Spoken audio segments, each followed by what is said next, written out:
People, imagine building your house in Jamaica after working 2 to 3 jobs in the freezing cold weather, snow, everything, sending your money back home to build a house. When you're ready to go home, come off of the plane feeling real good that, I have something back home, only to find out that there is no home. Or the home is like barely out of foundation, just some black and some bent up steel. And then you realize that you just get robbed, scammed, or trapped. That's the reality of a lot of people living overseas and building a house back home in Jamaica. Speaking from experience, tune in, make we chat, and let me tell you how to prevent this from happening to you. So you have decided to build your house back home. Boss move. I think everyone living abroad should build a house back home. I think it's a good investment. Should in case one day you plan on returning back home, you have a house. Some people opted out, but that's totally fine. When building a house back home and you're not there to supervise it, even if you're at home, you have to take certain things into consideration. So first thing first, you have to get yourself a builder. Now, in most community, you have a community builder or a contractor. Now, if you have the money, fine, go ahead, buy your house. But you know that it's more expensive to buy than build. That is if you go about building the right way and you don't get cheated out of your hard-earned money. So you already have the land. The land ain't on nobody else's name but yours. Don't build on a family land because you don't want to have any problem later on. Ensure that the title is in your name. Ensure that you have a plan and the plan is approved by the parish council and you get your building permit. You want to do everything according to the books because you don't want to have any issue later on, because when you have them little problem there, it can cost you more in the long run. So this is very important to note. Don't just choose a tradesman. I know that every community has a builder or a tradesman. Some very good, some just can do the bare minimum. But it's very important. Choose someone who is professional, very skilled, and know their craft. One very important thing to note, not every builder knows how to read a plan. So ensure that your builder knows exactly what he is doing. Establish a relationship and ensure that every communication that you're having with this person is clear, very clear.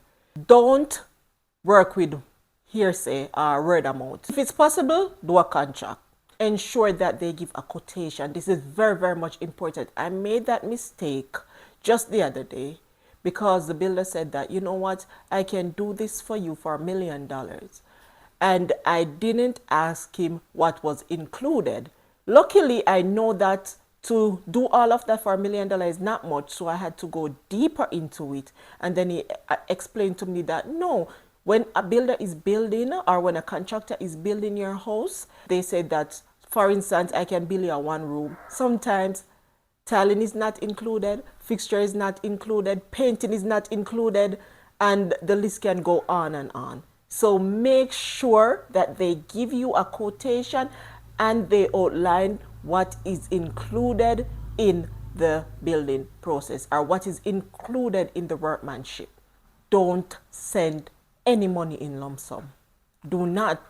I mean, sometimes it depends. If you feel comfortable and you feel that is someone that is trustworthy, fine. But never you send all the money for the entire building at once. Send it in stages. Build in stages. Very important. Build in stages.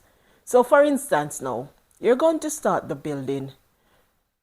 Just say to the person now, all right, tell you what, dig the foundation, line out, box it out, line out everything, put up the batter board and everything, mark out the land, dig the foundation, take everything out of foundation, run the block, the steel, everything, cast the foundation, do it in stages.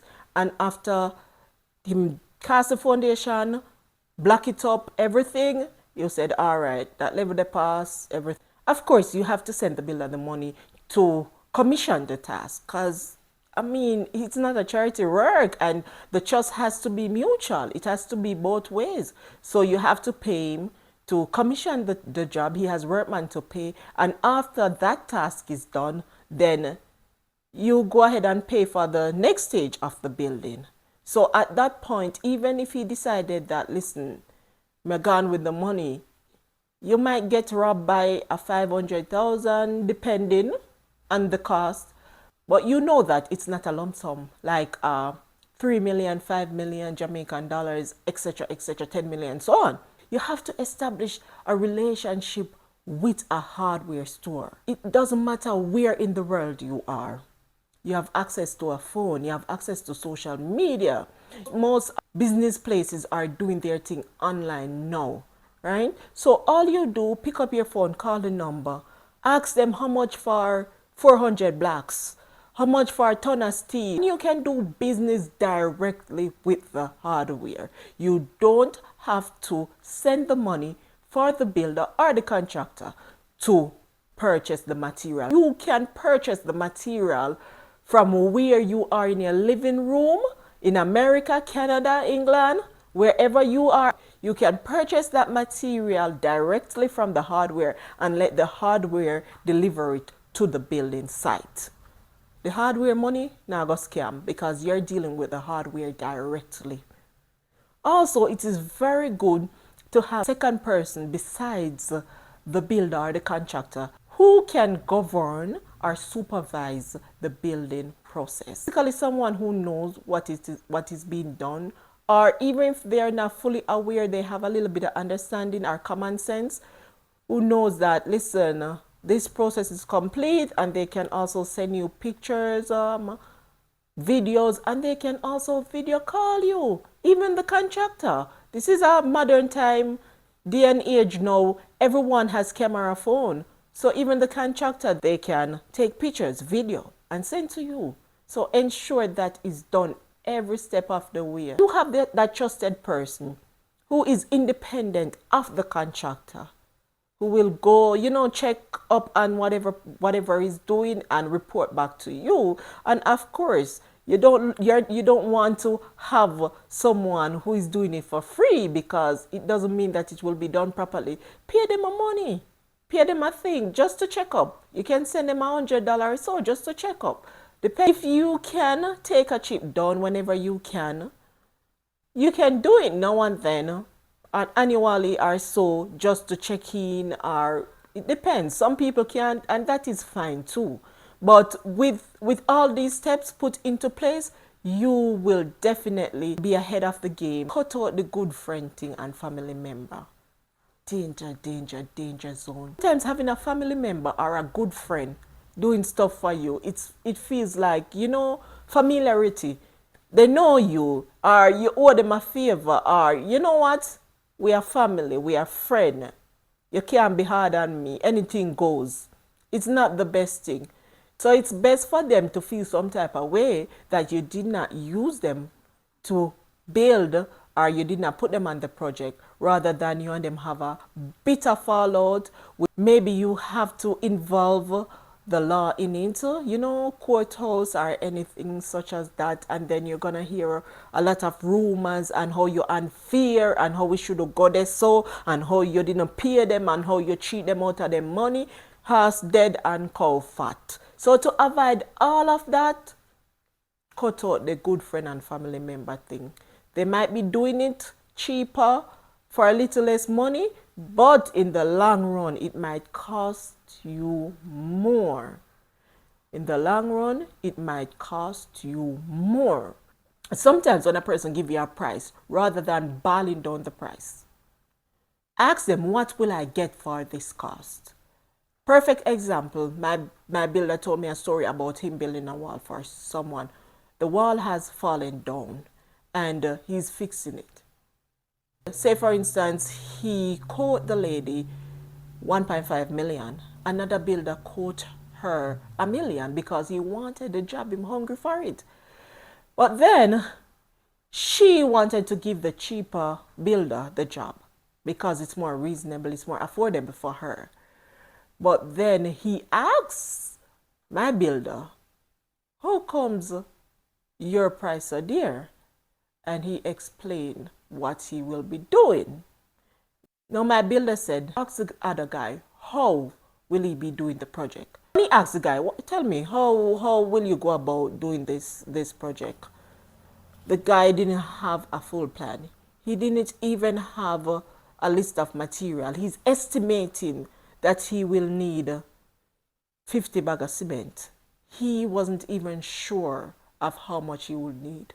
And this is it. Sometimes you give a builder a job to do because they're cheaper. But then midway, during the job, them stop and tell you, say, this money can't do it, it's going to need more. And that is because they didn't have a bill of material, they didn't work it out properly, and they didn't know exactly what they're doing. They're just going to tell you yes because they want the job. And I see that is very common nowadays. People, they want the job, so they tell you yes, yes, yes, yes, yes to everything. You're so happy because you get a deal and you didn't take time to work out the ins and midway through the job, it done. It stopped. This can't go no more, it needs more money. And that is because they didn't outline properly what they will be doing, and the groundwork was never done. This is me freestyling, by the way. I'm just talking. I know what I'm saying, but I'm just freestyling. If you can also have an inspector to go at the site and inspect the process, inspect the project, to ensure that everything is going accordingly and it is not in breach of anything. Very, very important also, because the thing is that some people build and feel like they're doing well, and halfway through you have to demolish a wall, you have to demolish a whole side of a building because there was some mistake made. The builder, they didn't use their level to ensure that everything is leveled and the blocks are in alignment and so on. So there you go. It's been leaning over, so you have to hit down that side of the building, and then it costs you more later because it's more material, it's more workmanship. Some of them don't even want to redo the building because it's like, oh, they're going to put the blame somewhere else. So very, very, very much important to note. And shortcuts. Shortcuts can cost you more in the long run. No shortcut. Please, no shortcuts. I've done it before. I've gone through the process, and I think that I have some valuable lessons that I might share with you. So guys, take care. Until next time, I'll see you. Thank you for tuning in. Thank you for the love. Thank you for subscribing. Thank you for liking. I really, really do appreciate it. Thank you all, guys. See you in the next video. Bye.